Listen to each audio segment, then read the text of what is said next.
Welcome. So today we will start with Rankine cycle with regeneration. Now till time what we have covered is Rankine cycle simple without any attachment. Then we talked about Rankine cycle with superheat, and then we have said that there is Rankine cycle with reheat. So these two things we have seen as an attachment to the Rankine cycle. Now there is a third attachment which is called as the regeneration process that we are going to see here onwards. The concept of regeneration is actually taken from the concept which is existing in the Stirling cycle. So here we are going to discuss about what is Stirling cycle first. Thermodynamically we know that Stirling cycle is a cycle which is comprised of 4 processes, where we will have process 1 to 2, process 1 to 2 as the constant temperature heat addition from the external source. This is little important. This is constant temperature heat addition into the system from the external source. Process 2 to 3 is a constant volume process. Here we have V constant, here we have T constant. But here process 2 to 3 is V constant, but it is heat loss process also. But this heat loss is not to the surrounding. Then process 3 to 4 is the Q out process at constant temperature to the surrounding. And then we have process 4 to 1, which is volume constant process. But then here we are having heat gain in the volume constant process, but this is again not from the surrounding, but this is internal heat exchange from the process 2 to 3. So practically in Stirling cycle we have process 2 to 3 is a constant volume process. It is rejecting heat, and that heat is gained by the same system, part of the system which is executing process 4 to 1. So this concept is called as regeneration, where we are transferring heat from one part of the system to the other part of the system. The same diagram on TS chart is process 1 to 2 is isothermal heat addition, process 2 to 3 is constant volume heat rejection not to the atmosphere, process 3 to 4 constant temperature heat rejection to the atmosphere, and process 4 to 1 constant volume heat addition again not from the atmosphere. So there are engines which are operating in this manner for the Stirling cycle. They are existing engines. We can see here that these engines can either be 2 cylinder 2 piston engine as in this case, or we have 1 cylinder 2 piston engine in other case. So there are different versions of Stirling cycle based engines. The point to be noted over here in either engines that here we are not having any mass transfer. The system is completely closed in either case. So it is not like our conventional internal combustion engine where we will have fuel added or we have exhaust. So the same gas, same matter is having heat exchange and work exchange taking place. We can understand this cycle in a greater manner if we consider a system of 2 cylinder 2 piston like this. Here the 2 piston motion is in phase. They are not moving in the same direction or in the opposite direction, but their motion is in having phase difference. So for some time they might move in the same direction, and for other time they might move in opposite direction as well. So consider the case which is process 1 to 2, which what we are calling it as constant temperature heat addition. So in this case process of heat addition would take place, and in the process of heat addition we know that due to addition of heat temperature will increase, but we want temperature to be constant.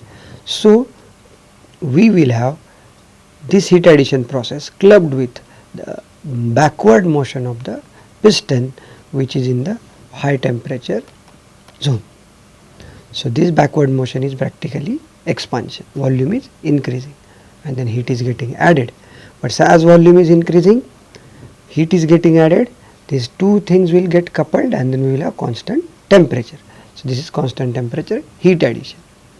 In this case, second piston is almost stationary, where we will not have much motion of the second piston. But in the process 2 to 3, we have backward motion of the first piston, which is trying to push this gas in the second piston or second cylinder, and the second cylinder piston is moving backward, and this is receiving this gas.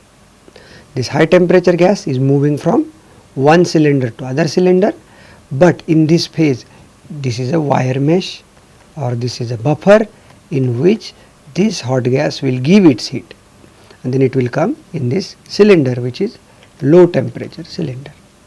So we get the temperature lower here after the process of constant volume or constant volume. So in this phase we will have our piston coming to dead end and most of the gas would have arrived in this cylinder.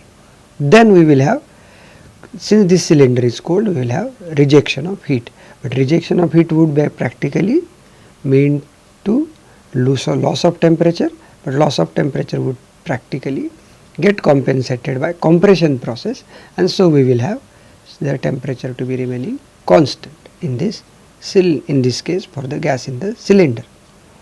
But then in the next phase, this cylinder, as it is moving forward, this cylinder will try to come back.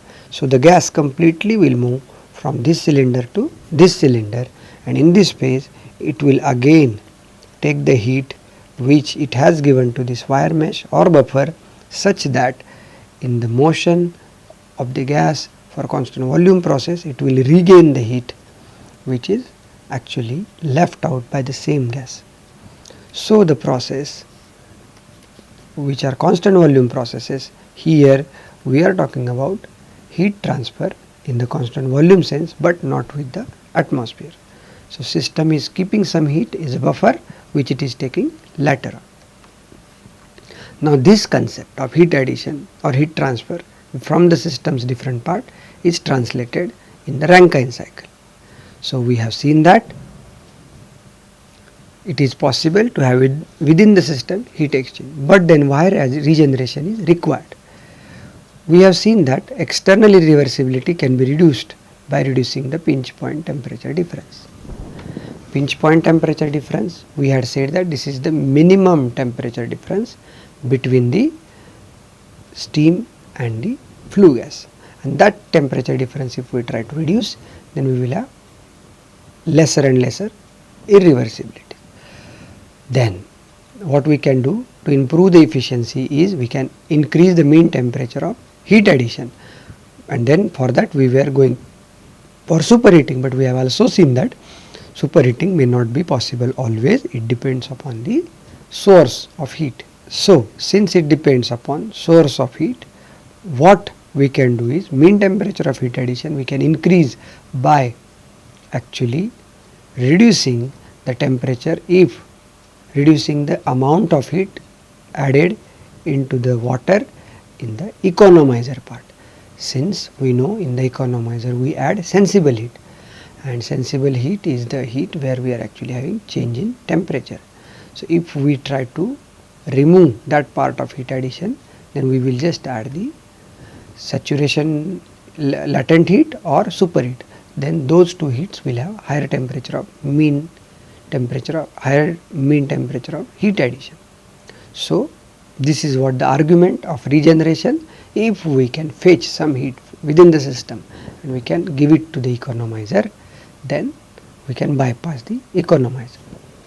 Then the idea in thought, it's not practical, but idea in thought is we know that we have pump is in the process 1 to 2. From 1 to 2 we know that it directly goes to the boiler where we have heat addition in the boiler. This is what we were seeing till time, but now what we are saying that no, it will not go to the boiler, but it will go around the turbine. It will go around the turbine, since we know that the steam in the turbine has very high temperature. So since the steam in the turbine has very high temperature, so that temperature and the water's temperature has finite temperature difference. So due to this temperature difference we expect the heat transfer. Practically we have insulation in the turbine, but in the case when we are saying that we are having heat transfer from the turbine base steam to the water, we are expecting no insulation and then heat will be transferred. And due to this heat transfer, water will come to the state 3 where it has almost reached to the close to the saturation part. It will have the heat which is latent heat getting added into the boiler or steam generator, and then the water which is the dry saturated or superheated water will get expanded into the turbine and it will come back to the condenser. This is a thought experiment. In this thought experiment we are expecting that we will have 1 to 2 as the pump work and 2 to 3, we are saying 2 to 3 is the heat is getting transferred from the turbine. This turbine is giving this heat such that water is going from 2 to 3. Then 3 to 4 is what we are adding heat into the boiler. 4 to 5 earlier turbine was having isentropic expansion which is adiabatic reversible, but now we are saying that there is no insulation. Since there is no insulation, the process is not adiabatic, but there is heat loss, so entropy will decrease. So we are coming back in this manner and not like vertical line, and then we will come to the state like this 5, okay, and then we will have condensation from 5 to 1.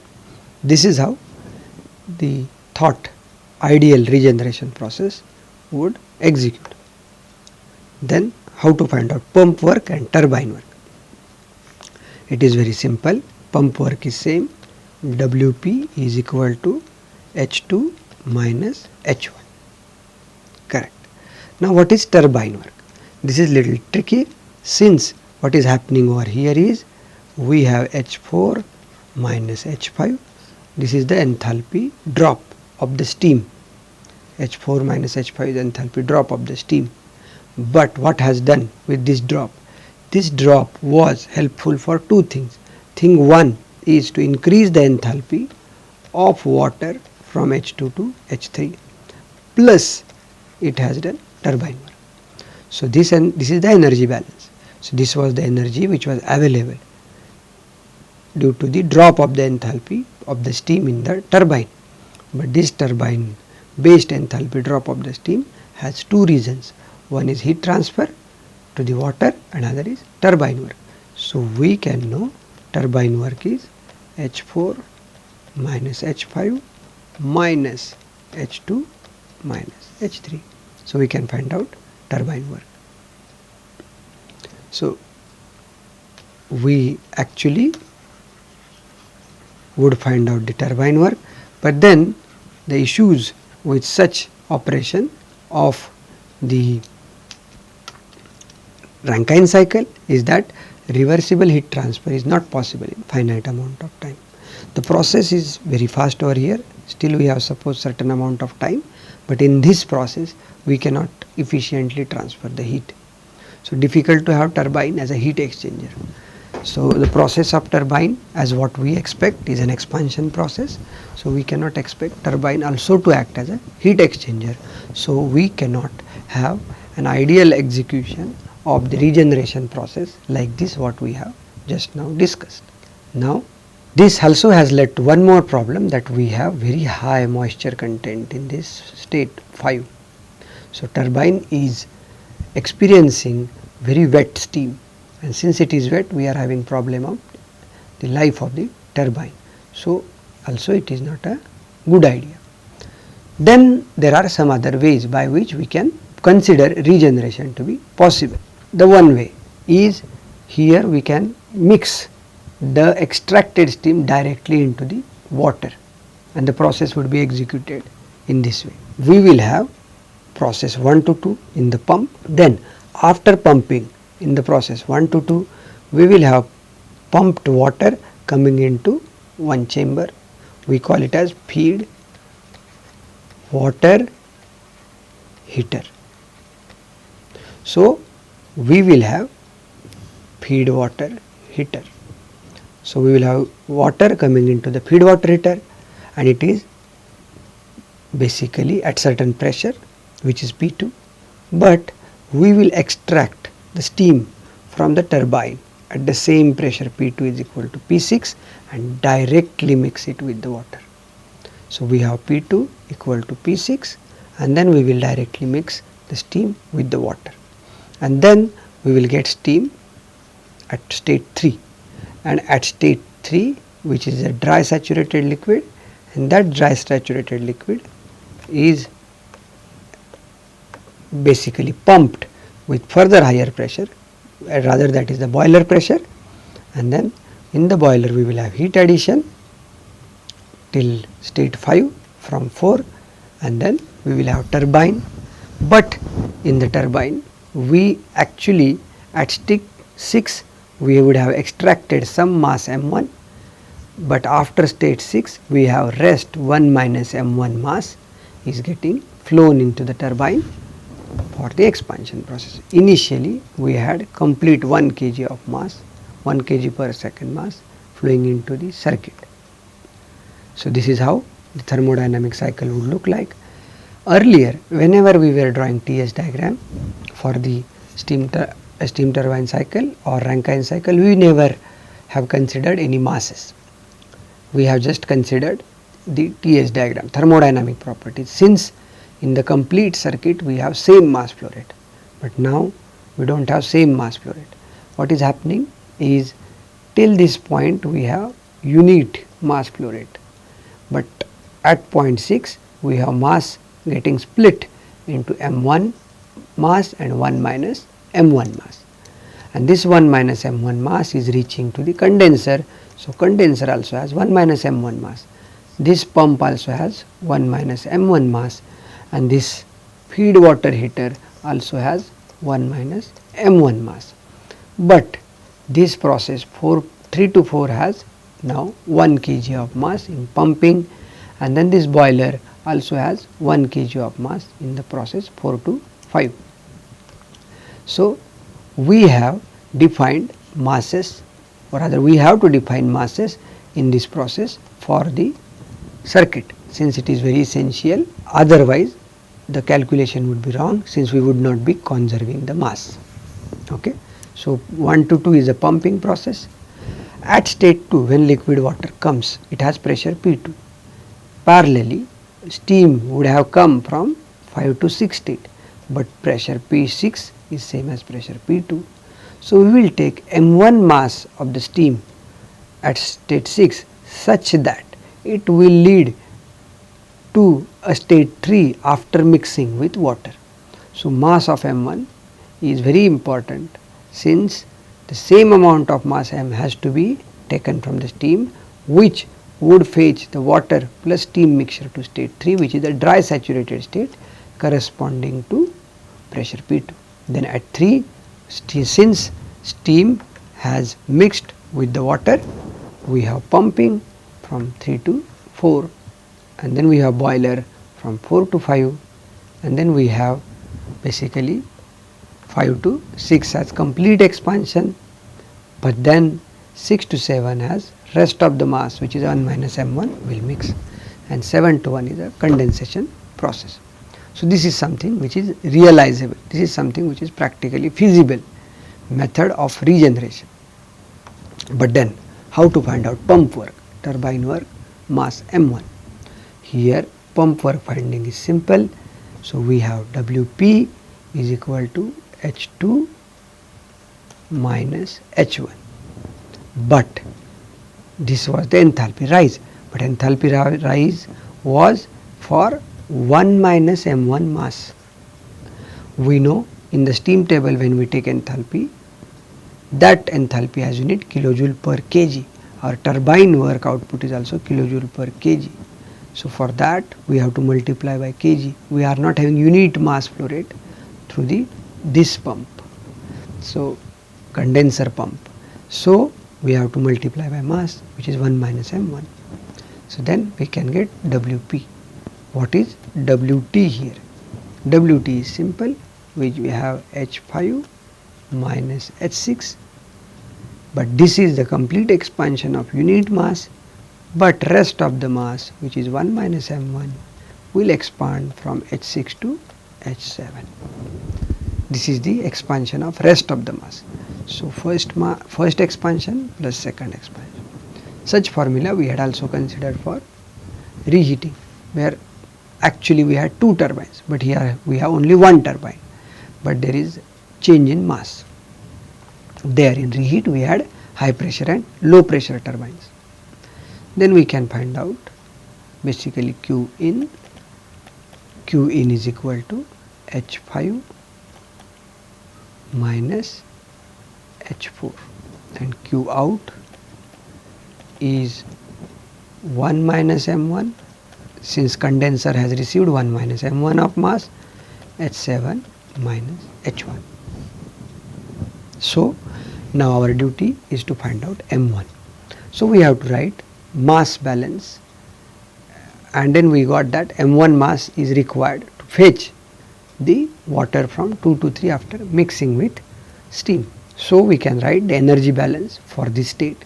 We know that we have 1 minus m1 mass of water at state 2, and that mass of water is mixing, so plus with m1 mass of steam at state 6, and then both of them would go to state 3. So this is the mixture's total enthalpy. So this is the inlet enthalpy of water plus inlet enthalpy of steam. This is outlet total enthalpy. This is inclusive of all the mass and energy conservations. So we have H2 minus H2 into M1 plus M1 into H6 is equal to H3. So we have M1 into H6 minus H2 is equal to H3 minus H2. So we have M1 is equal to H3 minus H2 divided by H6 minus H2. So we have M1 is equal to H6 minus H2 divided by H3 minus H2. Sorry, we have M1 is equal to H3 minus H2 divided by H6 minus H2. This is mass of steam which is bleeded, which is taken out from the turbine. Then knowing this mass M1, we actually can find out all these quantities. Then we can find out specific steam consumption, which needed W net. We know W net is equal to WT minus WP.